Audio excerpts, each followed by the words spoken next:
Hi అండి, అందరికీ నమస్తే.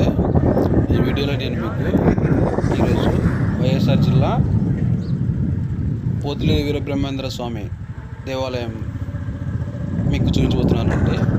దయచేసి ఎక్కడ స్కిప్ చేయకుండా చూడండి.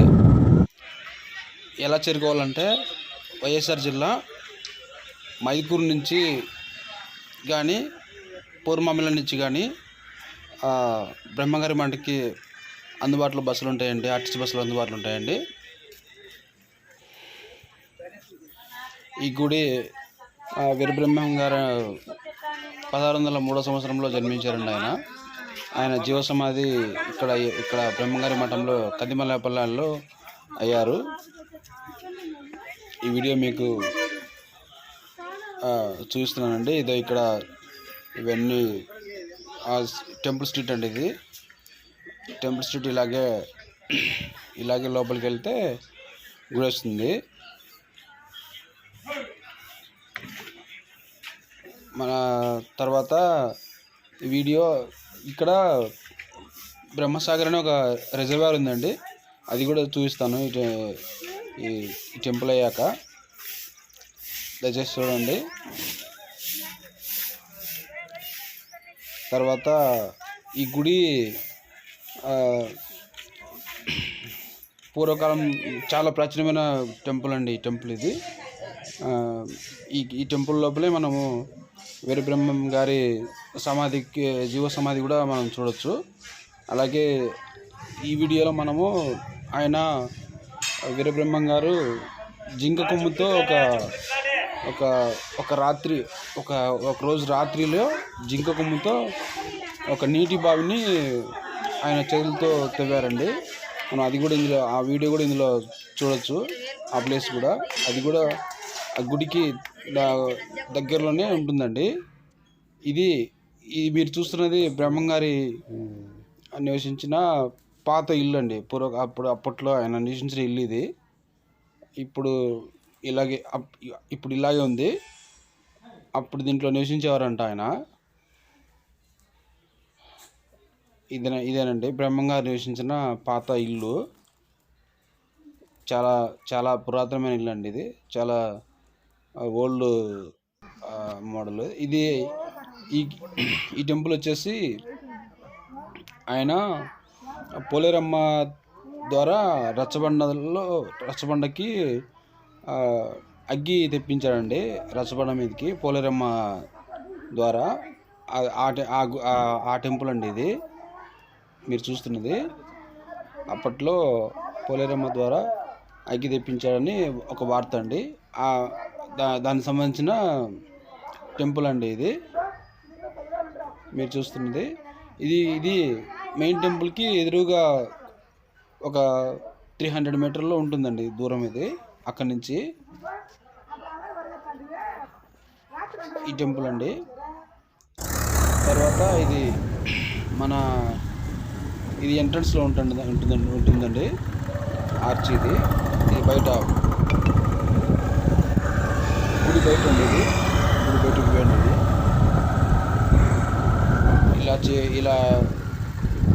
ఇలా చూస్తే గుడి మొత్తం కనపడుతుందండి.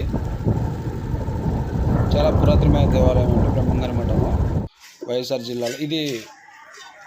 ఇది అప్పట్లో ఈ పాతకాలపు రథం అండి. అప్పట్లో ఈ రథం ఆడేవారు, ఇప్పుడు కూడా వాడతారండి. ఈ గుడి ఇది మెయిన్ ప్రధాన ఆలయం అండి. ఇదేనండి ఈ 2 ప్రధాన ఆలయాలు. ఈ టెంపుల్ స్ట్రీట్ అండి.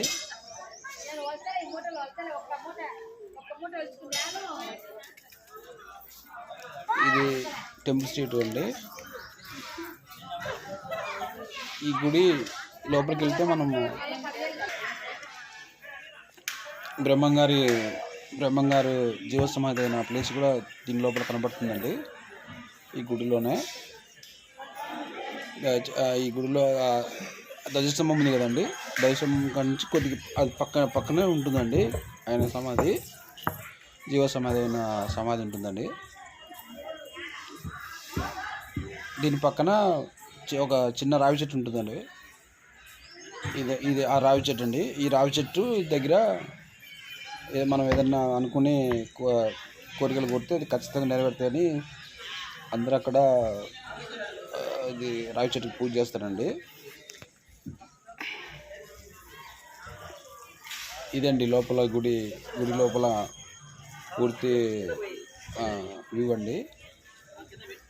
ఇంకా ఈ బ్రహ్మంగారి తిరునాళ్ళ ఆరాధన టైంలో ఎక్కువ మంది వస్తారండి భక్తులు. ఇప్పుడు తక్కువ ఉన్నారు. బ్రహ్మంగారి ఆరాధన టైంలో చాలా రద్దీగా ఉంటుంది ఇక్కడ. అసలు అంత రద్దీ ఇక్కడ ఎప్పుడు చూసిండ్రు, అంత రద్దీ ఉంటుంది.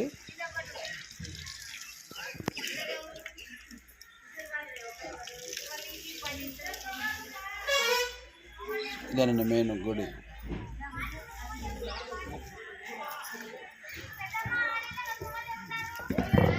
ఇదేనండి గుడి, మీరు చూడండి. ఇది ఇప్పుడు మీరు చూస్తున్న గుడి ఇది పాత గుడి అండి. పాత గుడి అంటే ఫస్ట్ ఉన్న గుడి. రావి చెట్టు తర్వాత ఇప్పుడు వచ్చేది ఫస్ట్ ఉన్న పురాతన పాత గుడి అండి.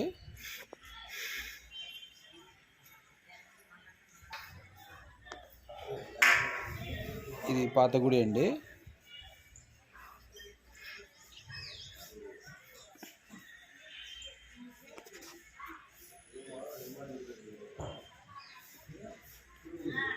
పాత గుడి అండి ఇది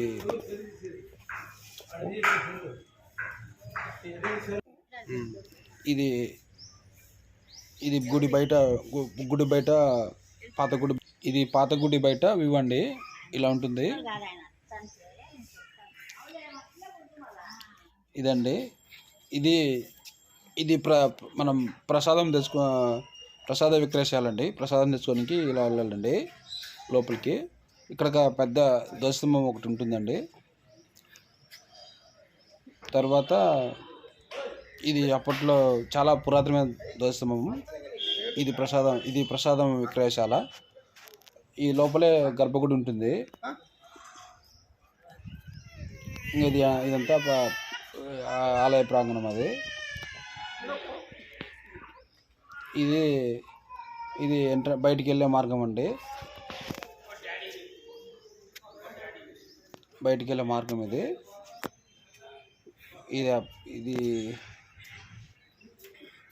బయటికి వెళ్ళే మార్గం. ఈ గుడి చాలా పురాతనమైన గుడి అండి. ఈ టెంపుల్ కూడా ఈ వైఎస్ఆర్ జిల్లాలో ప్రముఖమైన దేవాలయాల్లో బ్రహ్మంగారి మఠం కూడా ఒకటి. ఎప్పుడన్నా వైఎస్ఆర్ జిల్లా విజిట్ చేసినప్పుడు తప్పకుండా బ్రహ్మంగారి మఠం విజిట్ చేయండి.